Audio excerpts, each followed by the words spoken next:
Hey everyone, welcome back and happy Sunday. Okay, guys, if you see anybody in the background, it's my mom trying to fix my bike inside of my studio. So thanks, Mom. Just let me know when you're gonna cross over, and then she's not gonna want you guys to see her because she hides. She hides in the comments like somebody with a little dog avatar, and then she attacks. Okay, is that aggressive? That's aggressive. Oh, she's like a keyboard warrior. Anyways. Just kidding. All right, guys, we're back to talk about the Real Housewives of Salt Lake City. Welcome back to Up and Adam Channel 2. Tomorrow, just to give you an update, because Friday, obviously, we did not do Hot Messy Topics. I only did one episode of the Salty podcast this past week, and it was because I was exhausted. I was tired, and I was not doing any more than that after that terrible, terrible flight. So now this week, I get to just pump it all out. So hopefully you're available. But if you haven't already, go ahead, pop off in the comments. If you have not hit that like button, hit the like button. If you're not subscribed, get subscribed, and let's jump right in.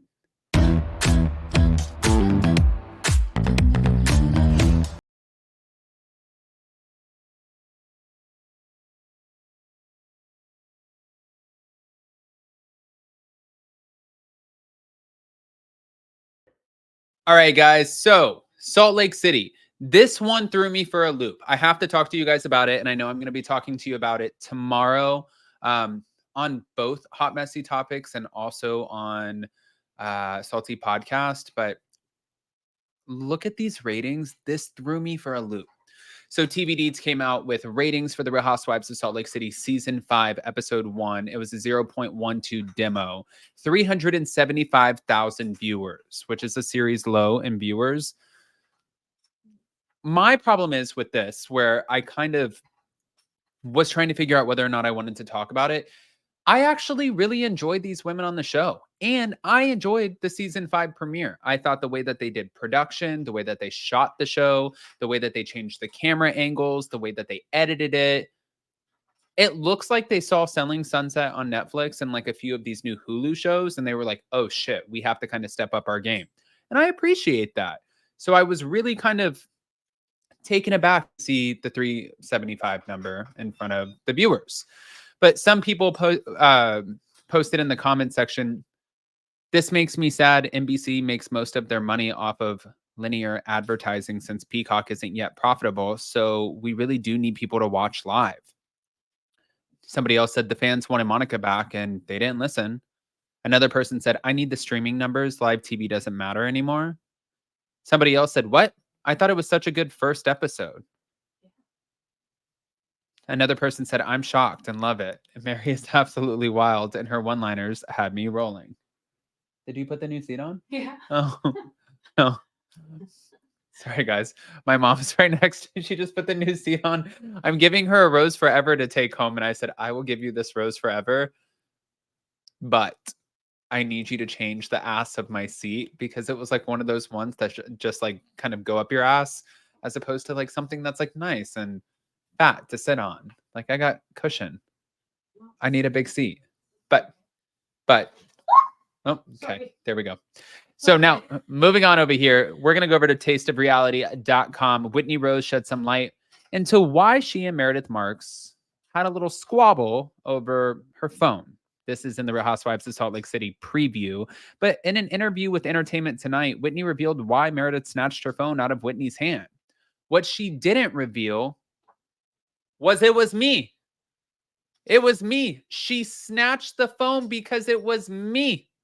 This all came out because of me. But I'm not going to take the blame, so don't put that shit on me, Whitney. Hold on. I'm just kidding, you guys. But I'm not. But you guys will figure out what I'm talking about. What's living in Meredith's phone is what everybody's wondering. And Whitney said she was trying to show me proof of something. So she actually handed me the phone and I just held it. I held it for so long that it had timed out and locked. And I want to know what's on that phone. Why did she freak out so badly?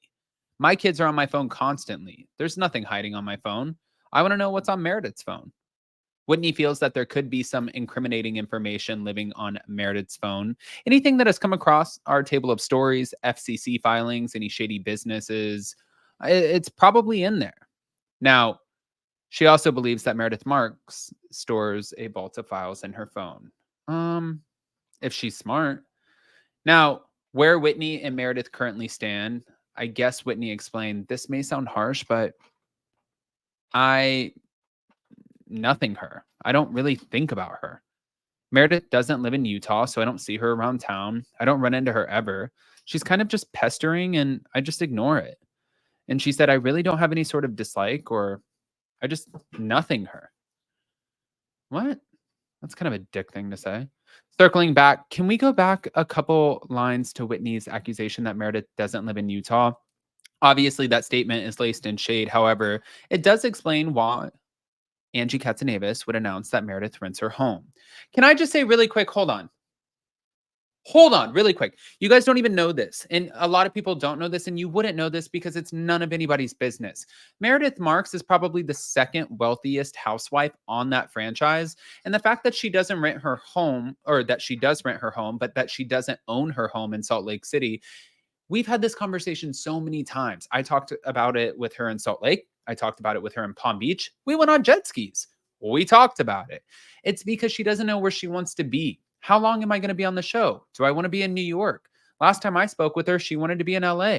She goes and stays at the Waldorf Astoria in New York City for like a month at a time. If you guys know the Waldorf Astoria, that shit's expensive. Anybody who's broke, you can't afford it.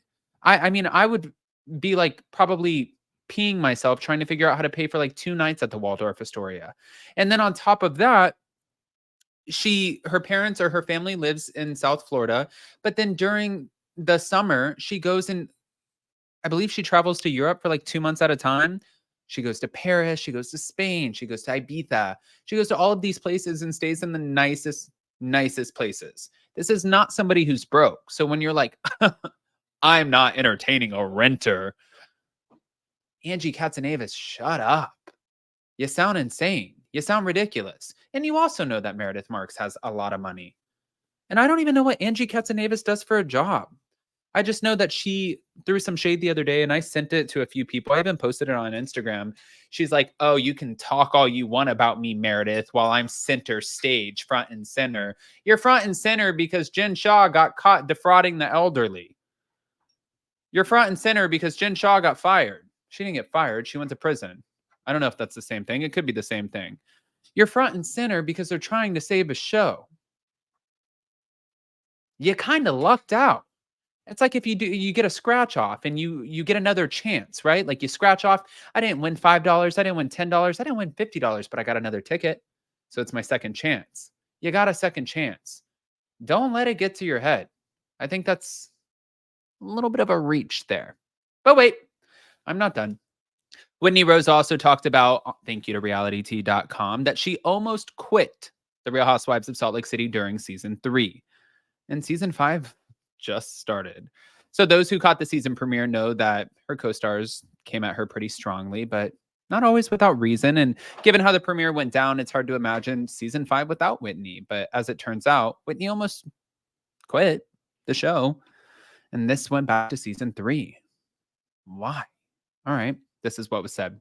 In a recent interview with Entertainment Tonight, Whitney responded to one of Lisa's heavier claims as the interviewer noted that Lisa said that Whitney would use her trauma to justify rude behavior. And in response, Whitney said, that makes me feel really bad. It hurts, to be honest with you. When I shared, I was very hesitant to share what I was working on.